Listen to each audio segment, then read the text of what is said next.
You're listening to the Diplomats podcast on Asian geopolitics. As always, I'm your host from New York City, Ankit Panda, and I'm delighted today to be joined by a familiar presence on the podcast. Joining me is Shannon Tiesi, the Diplomats editor-in-chief and resident China expert. How's it going today, Shannon?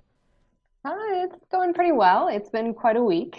Yes, it really has been quite a week, and certainly been quite a week for China, which is what we are going to focus on today's podcast. I think listeners have figured out that every time we have you on, Shannon, that China is going to be the topic of the day. Bit of a Um, giveaway. Yeah, so we're recording this on Thursday, May 28th. Just hours ago, the National People's Congress in China voted 2,878 to 1 in favor of the new draft national security legislation covering Hong Kong, among other things. Specifically, the new law will grant China the ability to manage unrest directly in Hong Kong and addresses things like subversion, secession, terrorism, and generally anything that might threaten, quote, national security inside the semi-autonomous city. And really that's the topic of today's discussion is the question of Hong Kong's autonomy. This is, of course, not a new topic. It's been something that we've talked about just months ago on the podcast when we convened last year, obviously pre-pandemic, when protests were raging in Hong Kong over the extradition bill originally before they spun out into general grievances. But Shannon, what I'm really hoping to talk about today is why is this happening now? How did we get here? And really, what's about to happen next? I mean, I think it might be useful to start with a bit of background because this isn't the first attempt to do something like this. Do you want to tell us a bit about how exactly we arrived at May 2020 and this national security legislation being proposed for Hong Kong? Sure. You could easily write a whole book about this, but I'll try and give the Cliff Notes version. So in the basic law, there is an Article 23, that requires the Hong Kong legislature to pass its own laws dealing with issues of national security. So separatism, terrorism, political interference from foreign organizations, that sort of thing. Um, After the handover in 1997, there was a push to actually implement this legislation by Hong Kong's Legislative Council, LegCo, in 2003. And that sparked massive protests. Hong Kongers were very afraid that this bill was going to curtail their freedom of speech, freedom of assembly, the rule of law. And it should be obvious to most of our listeners why, right? Because the Chinese Constitution guarantees, the freedom of speech, the freedom of the press, the freedom of assembly.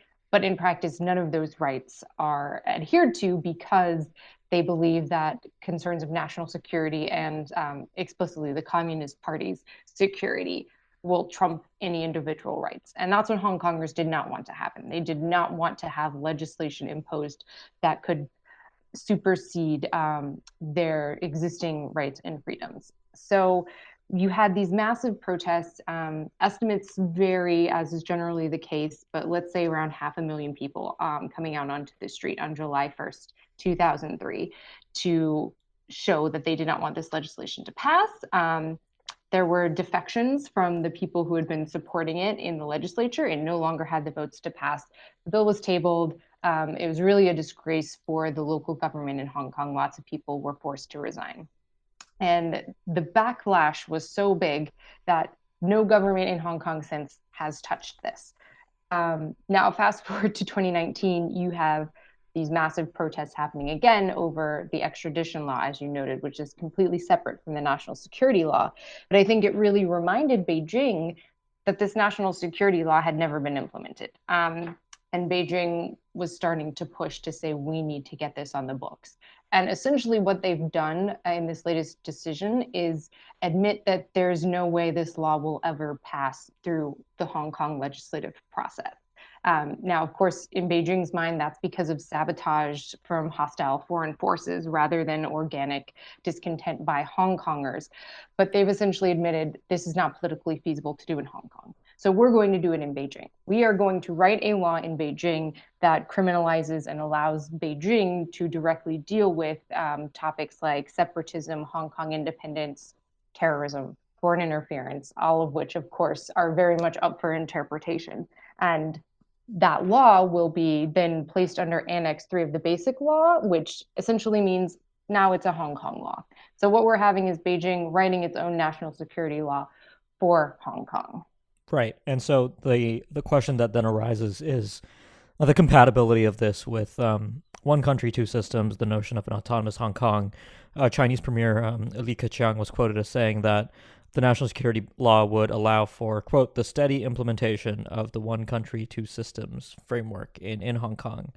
And obviously, the United States and a few other countries disagree with that quite sharply. The U.S. State Department, Mike Pompeo, put out a statement saying that he doesn't consider Hong Kong to be sufficiently autonomous anymore. What that will mean in practical terms is, I think, still an open question. But let's talk a little bit about what happens now. You're seeing a lot of headlines that this is effectively the end of Hong Kong in as we know it in many ways as a financial hub, given the powers that Beijing will potentially be able to exercise as a result of this national security law. But how do you expect implementation to actually go? I mean, are we looking at a situation that we were potentially discussing last year, where one of the anxieties as the protests grew larger and larger was that China would send in the People's Armed Police or something like that into Hong Kong? Is something like that a lot more realistic now, given this national security law? So I think it's important to note that as of yet, there is no national security law for Hong Kong. What this draft decision does is it authorizes the Standing Committee of the National People's Congress to write a national security law for Hong Kong. And that is certainly going to happen probably in the next few months. But the law hasn't been written yet. So we don't know what's in it. We can make some pretty good guesses based on the language of the draft bill. It's very clear that this is going to be targeting activities that Beijing would consider separatism, pro-independence for Hong Kong, and foreign interference. But what that actually means in practice, we don't know. So you could foresee a situation, which I think is very much what Beijing and the Hong Kong government would like, where political freedoms are very much restricted, but they try to allow for the rule of law in the sense that businesses can still conduct their operations. And the sort of trade restrictions that you see on the Chinese market aren't applied to Hong Kong. So you would essentially have one country, two different economic systems and economic rules, but the political freedoms that Hong Kong has enjoyed for so long would be pretty sharply restrained. And in particular, I think we should very much expect to see foreign NGOs that have often operated in Hong Kong because they're not allowed to function on mainland China. I think their days are very much numbered in Hong Kong, but we'll have to see exactly what the national security law says on that front. And of course, it's a very slippery slope, right? If you start politicizing the judiciary, which critics would say we've already seen in Hong Kong, where protesters are being arrested and charged with, illegal activities.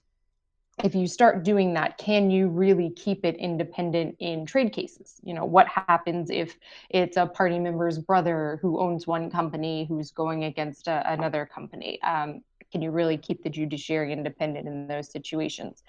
So I think there's a lot of uncertainty. We can pretty easily say that this is going to be very damaging for Hong Kong's reputation as a financial hub and also as a bastion of, rule of law and personal freedom in Chinese territory. But we don't know exactly how damaging it's going to be until we see what the actual law says and we get some sense of how the phrases being used in it are going to be interpreted.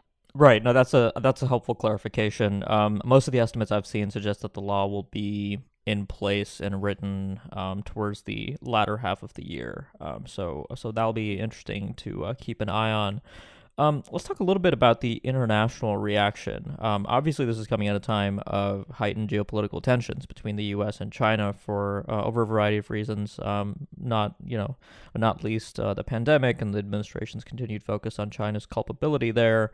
But we actually had the passage of the National Security Law Authority in the National People's Congress coincide, for example, with a new step in the extradition case of Meng Wanzhou in Canada, highlighting ongoing disagreements between the two countries there.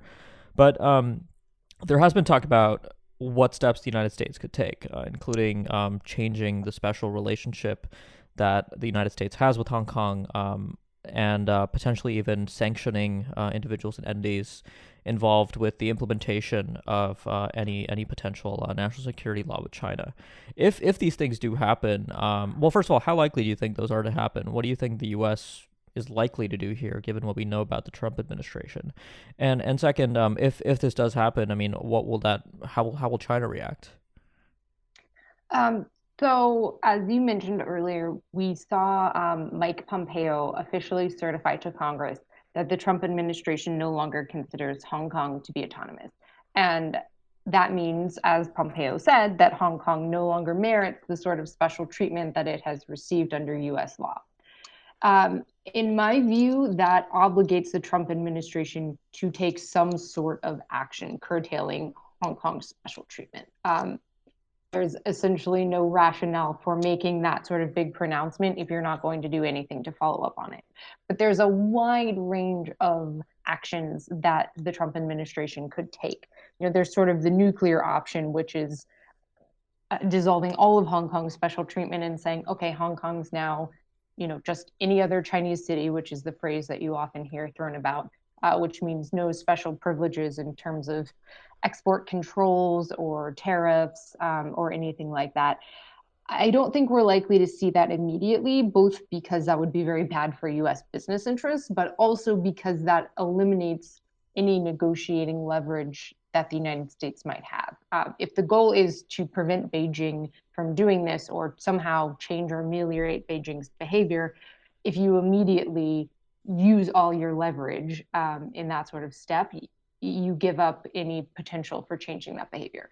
Now, it's very unlikely that at this point the US is going to be able to change Beijing's behavior. As I mentioned, one of the main impetuses behind this is China believes and is promoting the narrative that all the unrest in Hong Kong is because of foreign interference. It's because of foreign forces, foreign black hands, hostile enemies who are manipulating the Hong Kong people into these expressions of discontent and also violence that we've seen. So this, in a way, plays right into Beijing's hand. You're already seeing Chinese officials and media outlets talking about this Pompeo's declaration as more interference in Hong Kong affairs. And so there's really very little incentive for the Chinese government to back down, given the narrative it's constructed for itself. So I think the Trump administration is likely going to take some steps that'll be more on the symbolic front. The wild card here is U.S. Congress. This got completely buried in all the Hong Kong news, but Congress just passed a Uyghur Human Rights Act that calls for sanctions on Chinese government officials being held accountable for the persecution of Uyghurs and Muslim minorities in Xinjiang. And you had the Hong Kong Human Rights Democracy Act that passed last year with only a single dissenting vote in either house of Congress. There is clearly very strong congressional support for taking action, quote unquote, getting tough on China. So I think we are likely to see bills put forward that are going to call for sanctions on Chinese officials involved in this, possibly including Hong Kong officials, they say Carrie Lam. And that's going to be a decision the Trump administration will have to make. How much does it want to throw its support behind these bills? And given the current climate, I think it's going to be very hard for the administration to back away from something that Congress puts forward. So yeah, I would actually watch the U.S. Congress to see what's going on there, in addition to the signals coming out of the administration itself. Mm-hmm. And in the short term, I mean, we are going to see continued protests in Hong Kong. Obviously, we have the June 4th anniversary just around the corner as we record. I think that'll be interesting to see how that's commemorated this year, particularly amidst the pandemic. What else do you expect to see in Hong Kong itself in the short run?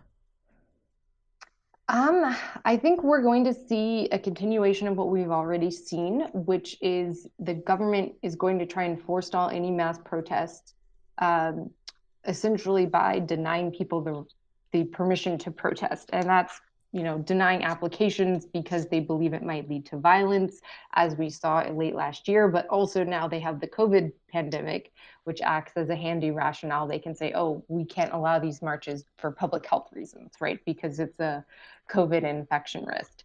And what that does is essentially anyone who turns up to march then can be arrested for illegal assembly, which is what we've been seeing pretty much since this decision, the draft decision was first announced last week. Is Hong Kongers are showing up on the street, they're immediately being tear gassed, pepper sprayed, and arrested by the Hong Kong police because they don't have permission to demonstrate.